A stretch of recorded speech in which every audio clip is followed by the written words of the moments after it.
Rajasthan Royals practice మ్యాచ్‌లో rayon Parag ప్రత్యర్థి బౌలర్లకు హెచ్చరిక పంపాడు.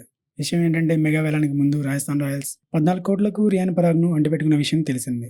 ఈ భారత ఆల్రౌండర్ రియాన్ పరాగ్ రాబోయే ఐపీఎల్ సీజన్‌కు ముందు రాజస్థాన్ తరపున ప్రాక్టీస్ గేమ్‌లో పరుగుల సునామీ సృష్టించి ఇండియన్ ప్రీమియర్ లీగ్ 2025 సీజన్‌లో ప్రత్యర్థి బౌలర్లకు హెచ్చరిక పంపాడు. ఐపీఎల్ 2025 కోసం సన్నాహకంగా ఐసీసీ ఛాంపియన్స్ ట్రోఫీ తర్వాత అన్ని ఫ్రాంచైజీలు తమ శిక్షణా శిబిరాలను ప్రారంభించాయి. కొన్ని ఇంట్రా స్క్వాడ్ ప్రాక్టీస్ గేమ్లను కూడా నిర్వహిస్తున్నారు. రాజస్థాన్ బుధవారం ఇంటర్ స్క్వాడ్ ప్రాక్టీస్ గేమ్ను నిర్వహించింది. ఇందులో పరుగుల సునామీ సృష్టించిన రియాన్ పరాగ్ డకౌట్కి నడుచుకుంటూ వస్తున్న వీడియోను రాజస్థాన్ రాయల్స్ వాళ్ళ అఫీషియల్ సోషల్ మీడియాలో షేర్ చేసింది. ఈ వీడియో ఒకసారి పరిశీలిస్తే పరాగ్ తన సహచరుల చప్పట్ల మధ్య డకౌట్కు నడుచుకుంటూ వస్తున్నాడు.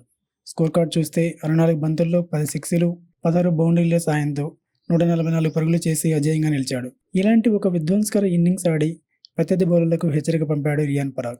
ఇక టీంని చూస్తే Rajasthan Royals batting, bowling and ఆల్రౌండర్స్తో బలంగా ఉంది. యశస్వి జైస్వాల్, సంజు శాంసన్, నితీష్ రాణా, రియాన్ పరాగ్, ధ్రువ్ జురేల్, షిమ్రా హెట్మేర్, శుభం దుబే వంటి విధ్వంసకర బ్యాటింగ్ లైనప్తో ఎలాంటి బ్యాటింగ్ ఆర్డర్నైనా కోల్చగలిగిన జోఫ్రా ఆర్చర్, వరుణ్ హసరంగా, మహేష తీక్షణ, సందీప్ శర్మ లాంటి బౌలర్లతో ఈసారి టైటిల్ ఫేవరెట్గా ఉంది రాజస్థాన్ రాయల్స్.